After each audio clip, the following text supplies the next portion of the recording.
Nama saya Rudi, asal saya dari Metro Kipang, Lampung Timur, desanya Desa Kipang 3.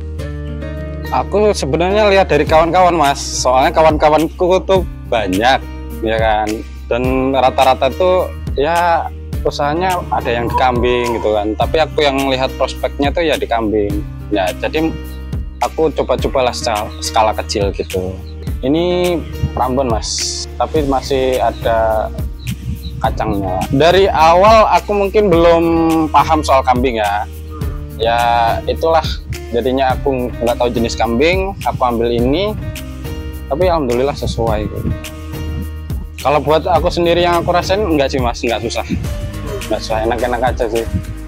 1 tahun itu bisa hampir 2 kali. Yang pakai tradisional maksud saya.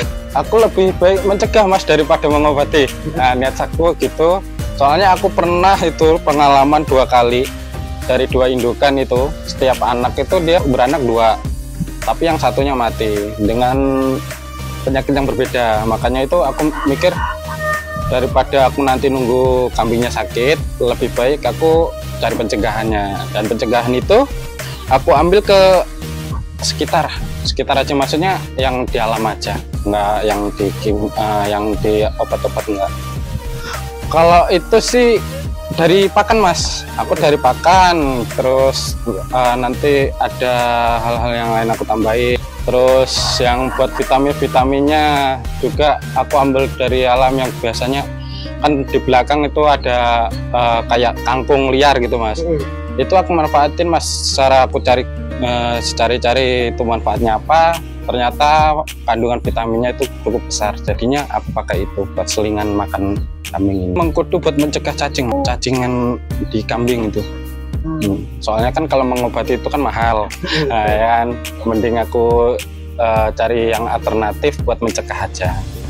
Dari segi pakan, dari segi cari vitamin buat kambing kita sendiri ini cukup enak kalau di perdesaan gitu kan.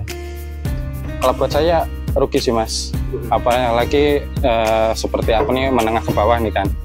Kalau ibaratnya ada waktu luang, mending dimanfaatin yang ada gitu kan. Kalau bisa peternak lain ya nggak apa-apa, tapi kalau buat coba-coba di kambing ini bagus prospeknya. Yang lebih penting itu dari pengalaman. Jadi kalau bagi kawan-kawan itu yang mau mencoba dan dia nanti ada permasalahan di ternakan kambing ini, tolong jangan menyerah itu aja.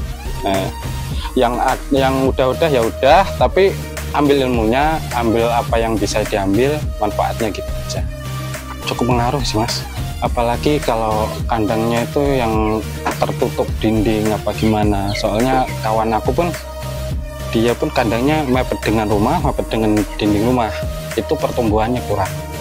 Karena mungkin ya asupan udara juga itu kurang sehat. Jauhi dari peliharaan lain, seperti ayam tuh jangan sampai bertengger di atas kandang gitu kan. Terus ibaratnya sering diasepin. Nah, sering diasepin buat nanti ibaratnya kutu tuh jangan sampai mau ke kandang kita gitu aja. Target aku yang aku pengen capai buat sekarang tuh 10, tapi alhamdulillah sekarang udah 9, kurang 1 lagi targetnya.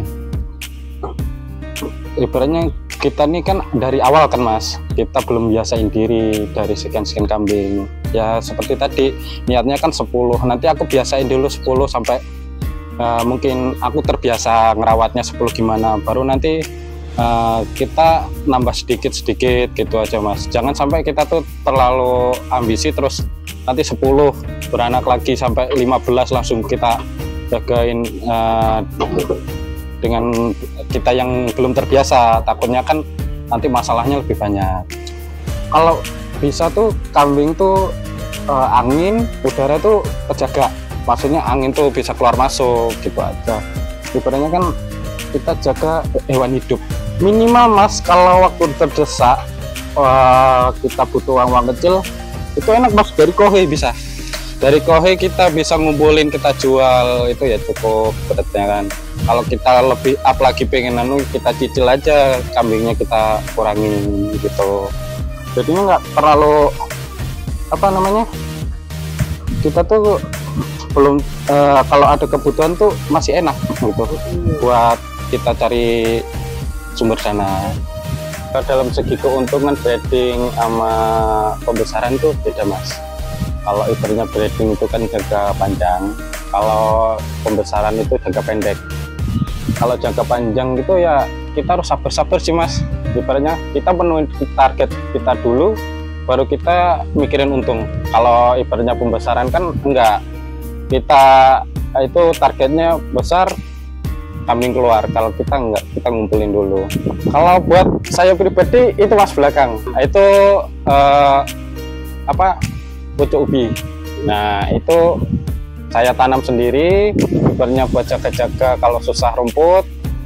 Tapi kalau ada rumput ya aku fokus ke rumput. Minimal 3 kali mas. Soalnya aku juga kalau pakan itu teratur sih. Ibaratnya jam sekian itu jangan sampai molor banyak. Buat aku sendiri ya boleh molor tapi kan nggak terlalu sampai mepet ke jam makan selanjutnya. Kalau jadwal waktu ngasih pakan itu ada mas ibaratnya, tapi kan kalau kita emang mau ada keluar jauh apa lama dikit itu kita standby-in, kita kasih makan lebih banyak gitu kan. Buat saya sih itu pengaruh banget ya mas ya, soalnya kalau pola makan kambing itu nggak teratur, ibaratnya sesuka-suka kita, sesempat-sempat kita, itu kebanyakan kambing itu cerewet mas. Tapi kalau kambing itu pola kasih makannya teratur, mau nggak mau dia kan seperti gimana, udah terbiasa gitu mas. Jam sekian, jadi nggak terlalu cerewet. Terus hatinya ya pengen dibagusin sih mas sebenarnya, tapi kan kita mungkin jangka panjang ya. Buat sekarang ya tahan dulu sambil ngumpul-ngumpul, kambingnya banyak nanti baru kita mikirin kandang yang lebih bagus. Sangat mungkin mas, soalnya kambing ini kalkulasinya enak mas. Di kalkulasi itu ya mudah, nggak seperti pelihara yang lain gitu. Ibaratnya minimal kan kalau kambing itu beranak 1, bisa 2, kadang kalau beruntung 3, itu kalkulasinya enak. Jadinya kalau produknya bagus. Buat yang udah lama beternak pasti punya pengalaman sendiri-sendiri. Kalau yang belum, masih baru kayak aku kan ya sabar-sabar lah, ibarat cobaan itu pasti ada mas ibaratnya. Pasang surut itu pasti ada, tapi ya kita harus bertahan ibaratnya kan gitu. Coba dulu, jangan menyerah, cari inovasi-inovasi yang lain gitu kan, buat kita semangat. Yang bagus tuh 9 pagi ke atas sampai jam 4 sore. Nah, soalnya kan dari pengalaman temen aku itu gini mas, kalau udah berembun, cuacanya dingin, itu biasanya yang kita cari rumput itu bukan rumput doang, tapi kadang itu cacing juga ngikut. Soalnya pengalaman cacing tuh kalau suhunya dingin dia naik ke atas, tapi kalau udah panas dia turun ke bawah ke akar. Jadinya gitu, bahaya buat kambing. Iya, sama-sama mas.